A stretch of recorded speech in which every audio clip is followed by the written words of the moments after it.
Hello GTU students, આપ સૌનું સ્વાગત છે મારી ચેનલ જીટીયુ સ્ટુડન્ટ્સમાં. તો મિત્રો, તમને ખબર છે હમણાં ટૂંક સમયમાં આ એક સર્ક્યુલર ડેટ તમે જોઈ શકો છો 30/8/2022ના રોજ એક સર્ક્યુલર જે છે એ બહાર પડ્યું છે, જેનું નામ છે student registration for centralize engineering placement fair 2022 organize by GTU in association with CADD centre on 10th September. તો મિત્રો, ઘણા લોકો આના રિલેટેડ એવું પણ કહે છે કે આ ખોટું સર્ક્યુલર છે, આવું બધું કંઈ પબ્લિશ થયું નથી. પણ તમે જીટીયુની સાઇટમાં તમે જોશો, કાં તો પછી ઇન્સ્ટાગ્રામ અગર યુઝ કરતા હોય તો આ સર્ક્યુલર એમણે પોતાની જાતે ઇન્સ્ટાગ્રામમાં મૂક્યું હતું. તો મિત્રો, હવે એ વાત તો ખોટી ના કહેવાય, કેમ કે કોઈ પ્રોફેસર જે છે એ કોઈ સમજ્યા વગર કોઈ મૂકતું નથી, ઓકે, જાણી જોઈને મૂકતું નથી. તો મિત્રો, આ સર્ક્યુલર જે છે એકદમ રાઇટ છે, કંઈ રોંગ નથી. તો ચલો આના રિલેટેડ આપણે ડિસ્કશન કરી દઈએ. તો એમાં સર્ક્યુલર કંઈક એવું છે કે student registration for centralize engineering placement fair 2022 organize by GTU in association with CADD centre on 10th September. તો the principal and TPOs GTU affiliated engineering colleges, GTU is going to organize the centralized engineering placement fair 2022 associated with CADD centers as per below given details.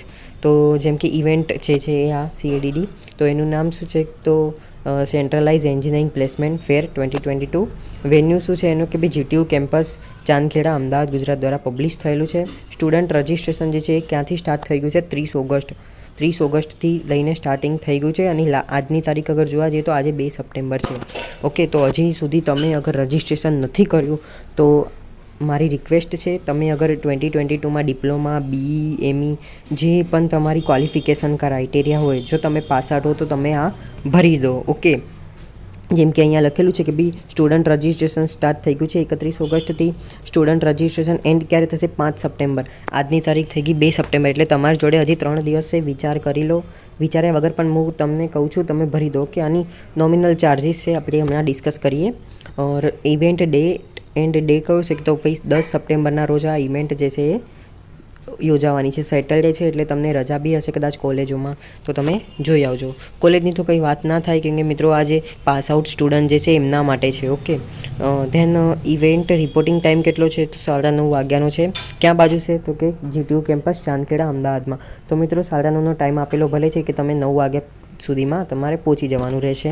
Student eligibility અમને અહીંયા mention કરેલી છે કે ભાઈ student of diploma, BE and ME of GTU affiliated institutes who passed out in 2021/2022. એટલે કે જે લોકો 2021માં 2021માં કાં તો પછી 2022માં પાસ આઉટ થઈ ચૂક્યા છે, ઓકે, કે જેણે ડિપ્લોમા કર્યું હશે, BE કર્યું હશે કે પછી ME કરેલું હશે, તો એ લોકો આ ફોર્મ ભરવા માટે એલિજિબલ છે. અગર કોઈનું 2023માં પતે છે કાં તો પછી 2020માં પતી ગયું છે તો એ લોકો ભરી શકે નહીં, ઓકે. આ વસ્તુ ધ્યાન રાખજો. તો રજિસ્ટ્રેશન લિંક જે છે આઈડી છે, ચિંતા ના કરો, હું આ રજિસ્ટ્રેશન લિંક ડિસ્ક્રિપ્શન બોક્સમાં નાખી દઈશ, તમે એ ભરી દેજો, okay.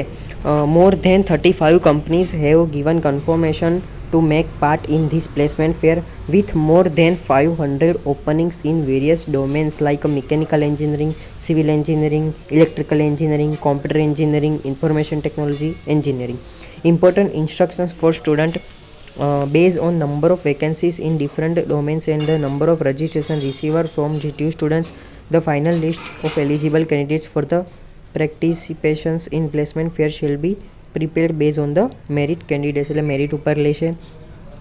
ITAP selection shall send the final innovation email to only eligible candidates for participations in the placement fair with the instructions by payment of token registration fee of Indian rupees 100. એટલે કે જેમ મેં તમને વાત કરી હતી કે ભાઈ ચાર્જિસ જે છે એ 100 રૂપિયા રહેશે અને તમને જીમેલ આવશે, બરાબર. ફાઇનલ ઇન્વિટેશન જે તમારી 10 તારીખે છે તો એનું ફાઇનલ ઇન્વિટેશન જે છે તમને આવી જશે એક જીમેલ ઉપર. એટલે તમે અગર જીમેલ જે કન્ફર્મ લખ્યો હશે તો એ સંભાળીને રાખજો, ઓકે.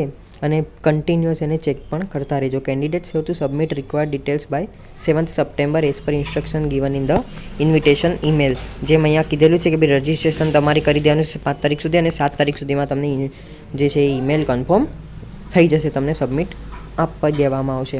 પછી eligible candidates need to bring the following documents on the day of placement fair. એટલે કે જ્યારે તમારી 10 તારીખે પ્લેસમેન્ટ હશે તો એ ટાઈમે તમને કયા ડોક્યુમેન્ટ લઈ જવાના છે. તો પેમેન્ટ એકનોલેજમેન્ટ સ્લીપ એટલે કે જે તમને જીમેલ કદાચ આવશે, ઓકે, કે ભાઈ તમે 100 રૂપિયાનું પેમેન્ટ કરી દીધું છે, કન્ફર્મેશનનું એક સ્લીપ આવશે તો એ તમારે રાખવાની છે. ધેન તમને શું રાખવાનું છે કે the copy of the mail receiver from the GTU. એટલે કે તમને જે GTUમાંથી જે મેલ કીધો, જેમ મેં તમને કીધું કે તમે જીમેલ જે છે એ સંભાળીને રાખજો, તો એ વાળું મેલની કોપી તમારે રાખવાની છે. પછી આઈડી પ્રૂફ જેમ કે તમારું થઈ ગયું આધાર કાર્ડ, ડ્રાઇવિંગ લાઇસન્સ વગેરે વગેરે. તમે કોલેજનું પણ આઈડી લઈને જઈ શકો છો, no problem. And then your CV યાની કે તમારું રિઝ્યુમ, બાયોડેટા. ઓકે, બાયોડેટા બી તમને ખબર છે મિત્રો કઈ રીતે બનાવવાનો છે. એલિમેન્ટરી ફોર્મમાં બનાવજો, જેમ તેમ ના બનાવતો. Okay, this is a first impression તમારી કપડા ઉપરથી પડે છે. એન્ડ ધેન તમારી બીજી ઇમ્પ્રેશન જે છે તમારા રિઝ્યુમ ઉપરથી એટલે કે બાયોડેટા ઉપરથી પડે છે. એન્ડ ધેન પાંચમી ઇન્સ્ટ્રક્શન્સ તમારે ફોલો કરવાની છે. Student who are two participate in the centralise engineering placement fair must follow the COVID-19 guidelines. એટલે કે વગેરે તમને કે ભાઈ તમે માસ્ક પહેરીને જવાનું છે, ઓકે, તમારે એક સેનિટાઈઝર રાખવાનું છે વગેરે. આ નોર્મલ છે, કંઈ વાંધો નહીં, પણ તમે થોડું ગાઈડલાઇનનું પાલન કરજો. અગર ત્યાં આગળ લખ્યું હશે કે ભાઈ તમે માસ્ક પહેરી લેવાનું તો તમને માસ્ક પહેરીને જ અંદર એન્ટ્રી થવાની વગેરે વગેરે. તમે ધ્યાન રાખજો આ વાતનું. We humble request you to extend your support by encouraging students of your institute 2021-2022 pass out for their registration and successfully participation in centralized engineering placement fair 2022. Your kind corporations are anticipated to make the event a great success. For more information you may write back to our office through mail on itap@gtu.edu.in. એટલે કે કંઈક તમને feedback આપવાનું, white break to our office. એટલે કે તમારી information તમને જોતી હોય તો તમે આ ઈમેલ આઈડી ઉપર અથવા તો તમે અહીં આ જે તમને કોલ આપેલો છે 079 વાળો, તો એમાં તમે 10:30થી લઈને 6 વાગ્યા સુધીમાં તમે હેલ્પ માંગી શકો છો. કંઈ પૂછવું હોય તો તમે પૂછી શકો છો. જો મિત્રો ઘણા લોકો તો એ કન્ફ્યુઝન છે કે શું વસ્તુ લઈ જવાની છે ડોક્યુમેન્ટમાં, તો હું વાત કરી દઉં કે પેમેન્ટની સ્લીપ, ઓકે, જે તમે 100 રૂપિયા પે આઉટ કરી હશે એ. Then copy of the email receive from the GTU, જેમ મેં વાત કરી કે તમને એક GTU દ્વારા મેલ આપવામાં આવશે, ઓકે, 7 સપ્ટેમ્બર સુધીમાં, તો એ તમારો મેલની કોપી. એન્ડ ધેન આઈડી પ્રૂફમાં તમે ડ્રાઇવિંગ લાઇસન્સ, પાન કાર્ડ, આધાર કાર્ડ વગેરે લઈ જઈ શકો છો. એન્ડ CV એટલે કે તમારો બાયોડેટા, ઓકે. અને CVમાં મેઇન વસ્તુ એ છે કે ઘણીવાર કંપનીઓ જે છે તમારો ઓરિજિનલ ડોક્યુમેન્ટ પણ માંગે છે, જેમ કે તમારી માર્કશીટ થઈ ગઈ, તમારી પ્રોવિઝનલ, તમારું કોન્વોકેશન. અગર તમે ડિપ્લોમા પછી BE કર્યું હોય તો તમે ઇક્વિવેલન્સી સર્ટિફિકેટ, ડિપ્લોમાનું કોન્વોકેશન વગેરે તમે જે છે ઓરિજિનલ ડોક્યુમેન્ટ સાથે સાથે કોપી પણ એની લઈ જજો.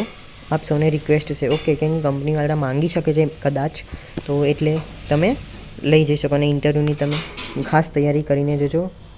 All the best for your interview. And then thank you. અગર તમે મારી ચેનલમાં નવા છો તો પ્લીઝ સબસ્ક્રાઈબ કરી દો, તમારા મિત્રો સાથે શેર કરી દો.